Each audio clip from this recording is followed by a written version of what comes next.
The secret actually in being able to take people beyond just being satisfied to getting truly transformational results is to be able to define what success looks like for them and for you so that... Welcome to SocTalks.com, where inspiring authors, speakers, and masterminds share their stories with you.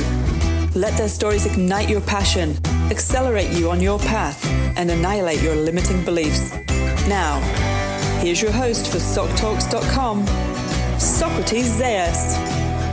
All right, boom. Let's get this started. Today on SocTalks, we have founder and lead consultant at MNIB Consulting, whom helps online training businesses to scale their revenue by blending operations management, learning and product strategy, and business model development. Her results-driven strategies help thought leaders and influencers maximize referrals, retention, and repeat buyers by creating transformational learning experiences that customers can't stop talking about. She's here with me today. She's also the author of a book called Beyond Satisfaction. Wow, that sounds like a transcendental elevation there or something going on there. But I'll let her tell you more about herself, okay? Her name is Breanne Dyck. Breanne, are you ready to ignite passions, accelerate journeys, and annihilate limiting beliefs? Boom, let's do this thing. All right, go ahead. Do me a favor, fill in the blanks. Who is the real Breanne Dyck?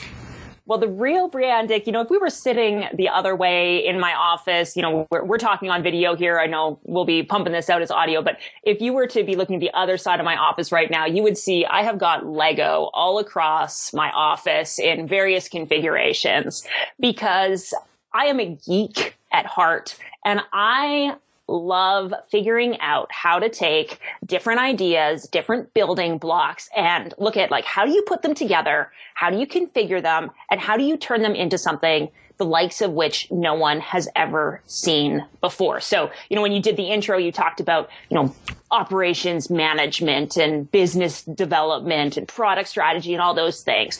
And that's just one example for me of how, a lot of people don't talk about those things in the same sentence. And for me, that's the most exciting part. It's how can we take all of these different ideas and bring them together to create something awesome for you, for your customers, for the people you're talking with, whoever it is that you're engaged with? How can you really bring the goods?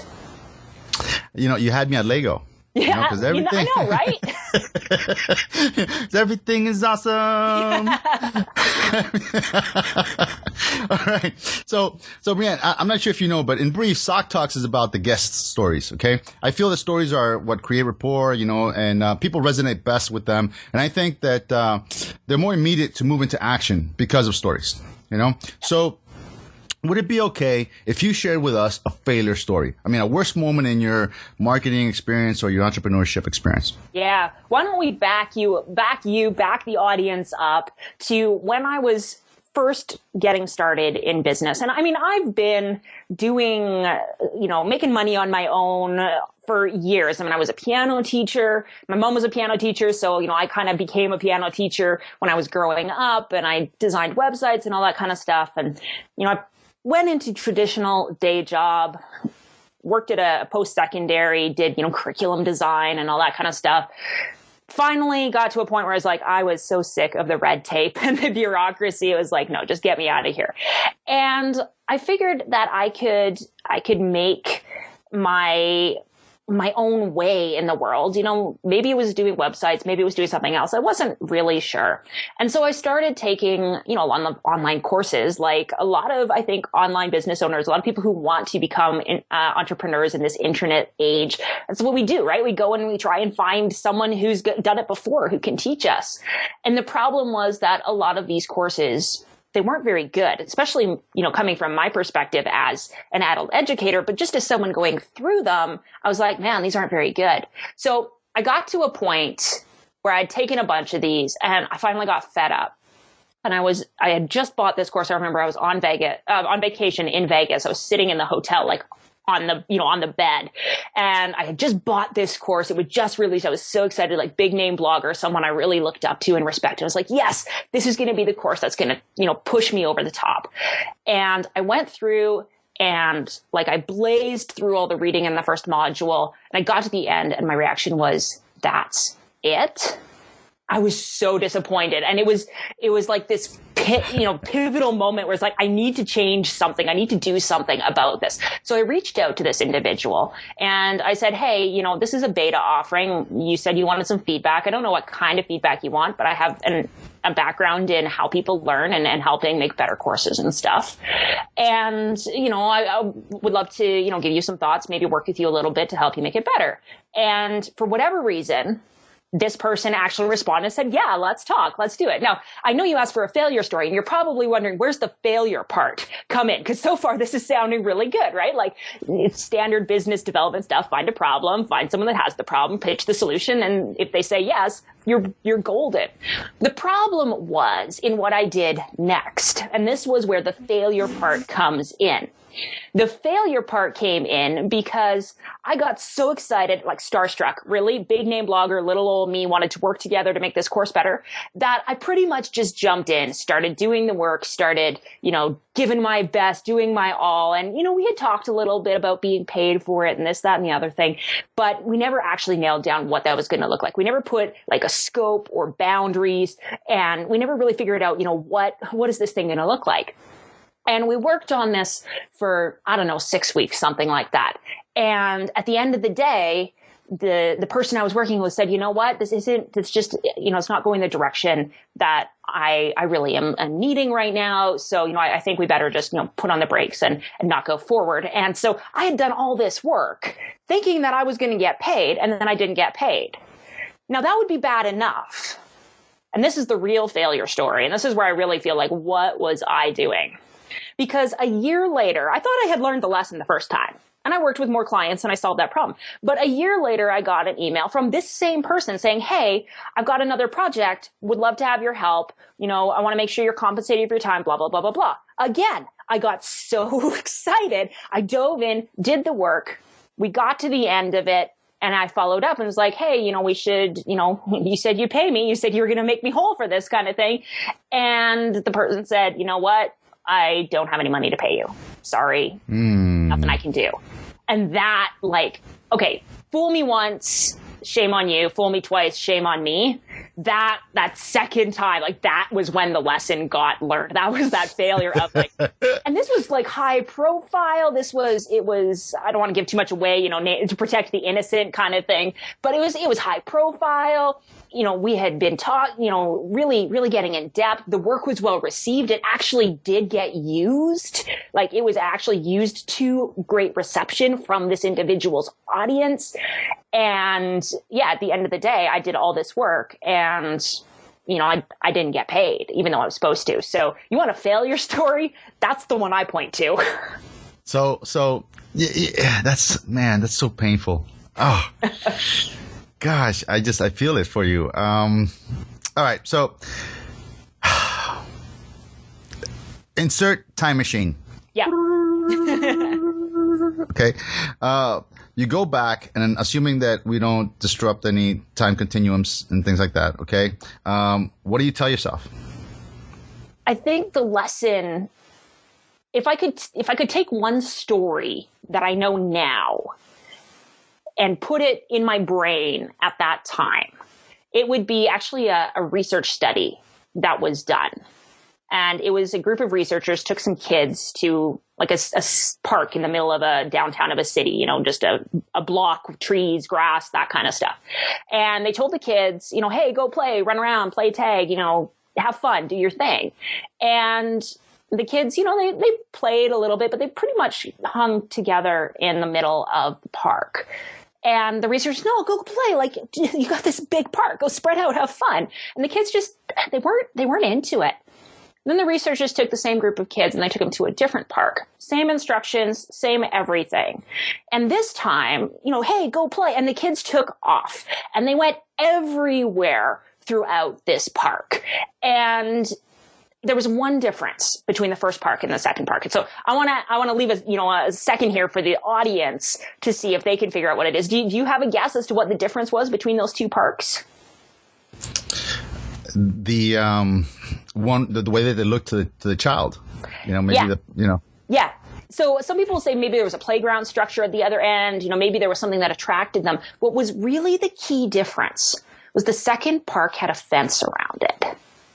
And that story, for me, whenever I need to remind myself of the importance of putting boundaries in place, that story is the one I remind myself of, because, kids don't have the fully developed logic brain that we as adults do. So it's not like they were logicking out, hey, this park has a fence around it, I can go and play anywhere. No, it was natural for them to actually be able to express themselves more fully and get more out of the experience when there were boundaries in place. Because the problem that I had, those years ago, was that I felt as though I was imposing boundaries and I was being, maybe difficult to work with, or I was making life challenging or whatever.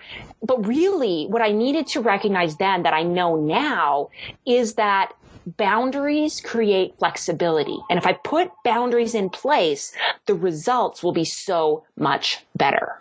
Wow. Actually, that's that's super powerful, and something that I think I also have failed often with, and recently realized that, for instance, I like to, let's say, if I'm offering a service and somebody is in the mindset of bartering, I don't like that. I don't like a bartering type of mindset. I'm like, look, listen, tell you what, okay? My services cost X, Y, and Z, okay? How much does your thing cost? X, Y, and Z? Great. I'll pay you. And even if I don't care if it's the exact same number, okay? I'll write you a check and you write me a check, because that creates, I think, a value driven, like when you actually physically have to write out a check or actually have to pay somebody, it adds real value and meaning to what you're doing, right? As opposed to saying, well, I'm doing it and we're kind of bartering. And some people would say, well, that's really the same. It's not really the same. The physiology of it is not the same, And I love your story, because exactly when you said, when those children had the fence, now they realize that really is a park, right? And when they didn't have the fence, everything from the time that they were born to the time when they actually walked into that park affected what they thought the boundaries might have been. Hey, stay away from strangers. Hey, be careful, don't go too far from the other kids. All these stories that they might have had, right, that they don't really are aware that are affecting them, are actually affecting them. Right? Yeah. And I love, great story. I'm going to use that story, if you don't mind. I just made it a SocTalks story. There you go. That's great. What's really interesting about that too is it also relates to how we learn, and how we approach different learning. So, I'm a learning geek, and that's what I do a lot of the time, is figure out how people learn. And when we don't have boundaries on what it is to learn, there's too much. There's too much to learn. There's too much that we don't know. We don't know what we don't know. And so, my job, whether I'm doing marketing, and so I'm trying to educate prospects, or if I'm actually delivering a course and I'm trying to take people through a learning journey, or I'm doing a workshop or a seminar, or I'm helping a client do any of those things, the first thing that we have to think about is, what are the boundaries that we're going to put in place? Because otherwise there's just too much. And you mentioned the book Beyond Satisfaction. The secret actually in being able to take people beyond just being satisfied to getting truly transformational results is to be able to define what success looks like for them and for you, so that they can actually achieve it and not feel like, I don't know, did I get what I was supposed to out of it? There's so much to learn. There's so much more to learn. Like, we need to define what our goal is, or else we have no hope of hitting it. Super powerful. So, let's give an actual actionable item. I'm thinking, let's take Facebook. Everybody loves Facebook, okay? Let's say you were going to create a group in Facebook for whatever, this is how to paint your face. Okay? All right. How would you go by creating boundaries for that group to make it a really fun and interactive group? So I've actually got a really great example of this, because as we're recording this, I'm actually ramping up to launch the second edition of Beyond Satisfaction. And so I've just put together a Facebook team, Facebook group, which is my launch team, the advocates who are going to, be talking about the book and sharing the book when it releases, on Amazon and all that kind of thing. And so this has been something I've really been thinking about, which is, what are the boundaries that need to be in place?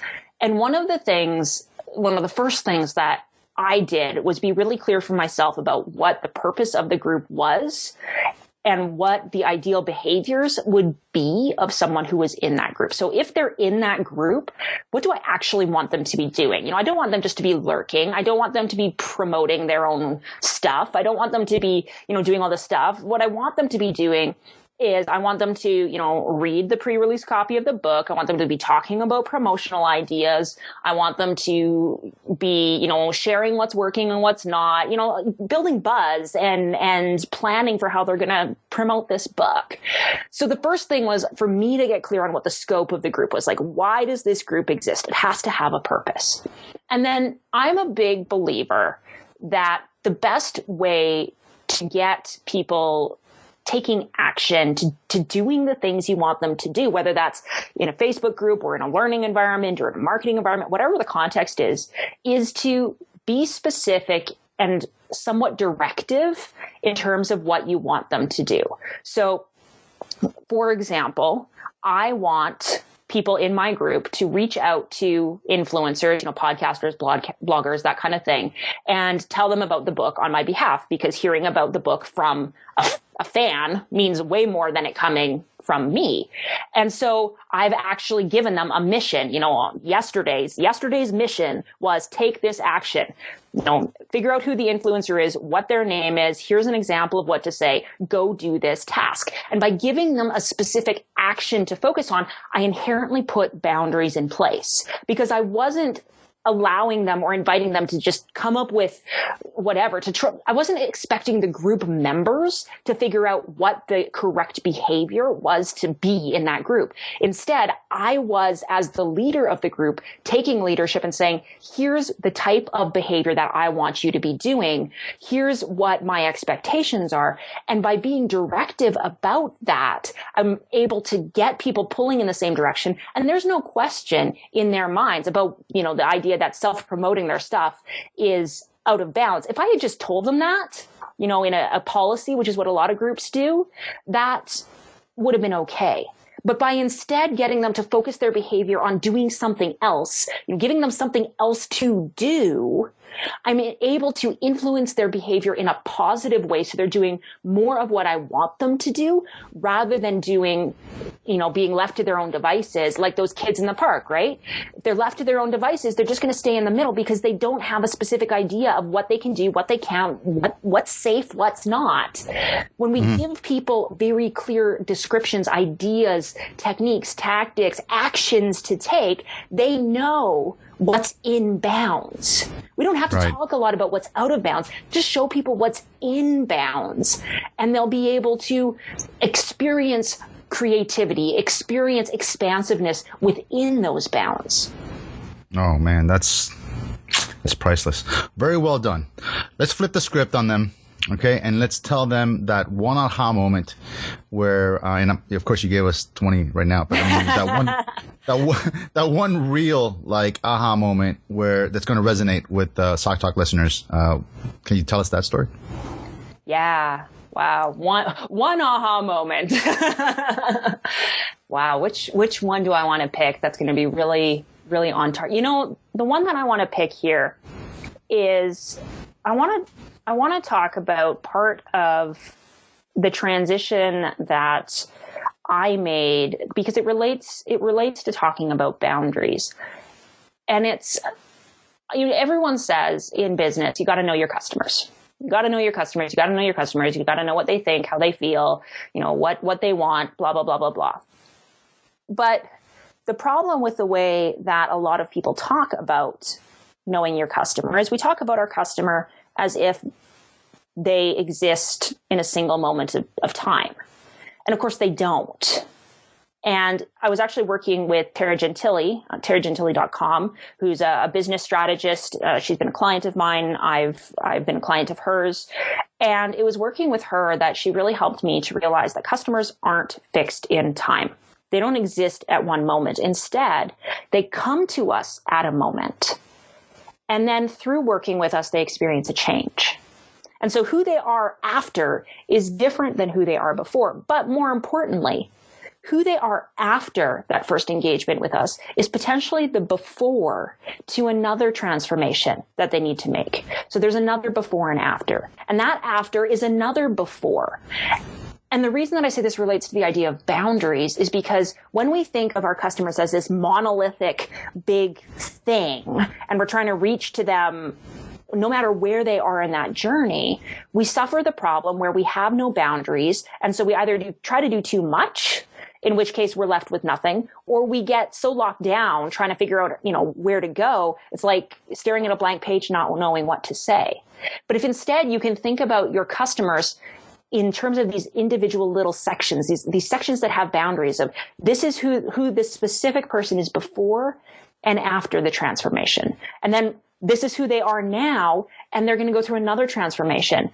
Realizing that people change over time and that my company, my business has a role to play in helping people make those various transitions was a massive aha to me, because it allowed me to get a truly better understanding of my customers. They're not all the same, and they're not all at the same point in their journey.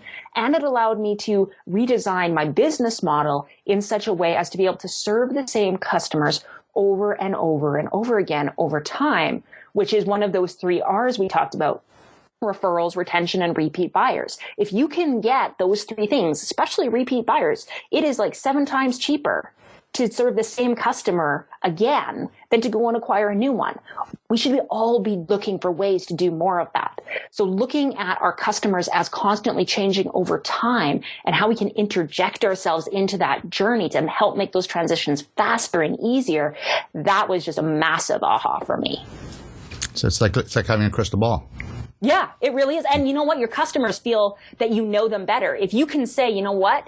I see that we just solved this problem, and I can see, not right now, but in 3 months or so, you're going to experience this thing.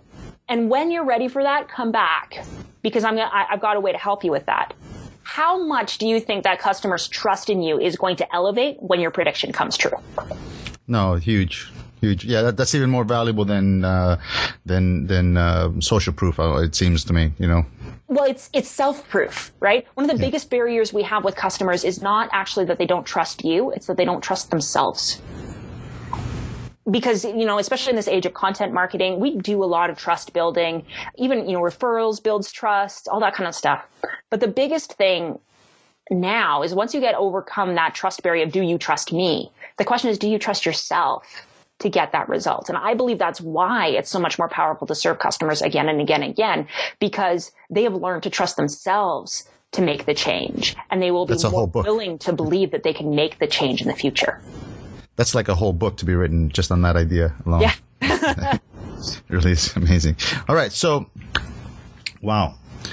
Let's do the same as we did with the failure story, but instead of one lesson, let's give the listener something they can walk away to ignite their passion, accelerate them on a path, annihilate a limiting belief, right? Let's give them 3 steps, right? Step 1, step 2, step 3, right? Using these concepts that we talked about today. All right. So I want to think specifically about how we can put boundaries in place. And I actually want to talk specifically because I'm guessing that there are a few self-identified perfectionists out there. And that part of the reason that maybe my failure story resonated or some of the other stuff we've been talking about is because you have a really high standard for excellence for yourself. So I want to bring this all back, and I want to talk specifically to the perfectionist listening, and I want to give you 3 ways to keep your perfectionism from holding you back. The first thing is I want you to recognize that perfectionism is not an inherent trait of who you are. It is not an identity. The way I want you to do that is I want you to think of 3 situations in your life where you are not a perfectionist, where you do not exhibit perfectionist tendencies. For me, it's unloading the dishwasher with clean dishes. I am not a perfectionist when it comes to unloading dishes from my dishwasher. That means that I am not inherently a perfectionist.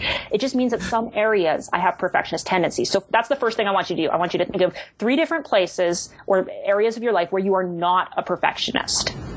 Then the second thing I want you to do is I want you to look at the flip side, which is three places or maybe 3 things you're working on right now where you are procrastinating and using perfectionism as an excuse. Because if you are not inherently a perfectionist, that means that perfectionism is a learned behavior, which means that you're actually creating an excuse. So I want you to think about 3 things right now that you are not accomplishing, and you are using perfectionism as an excuse for not accomplishing them or completing them. That's step 2.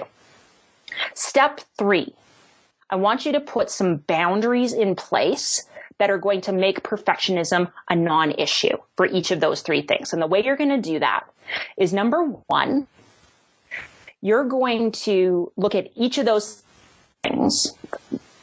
Maybe it's that you're supposed to be, sending an email to someone, and you've been like sitting on it and procrastinating on it because you just can't figure out the right way to say it. That's perfectionism as an excuse for procrastination.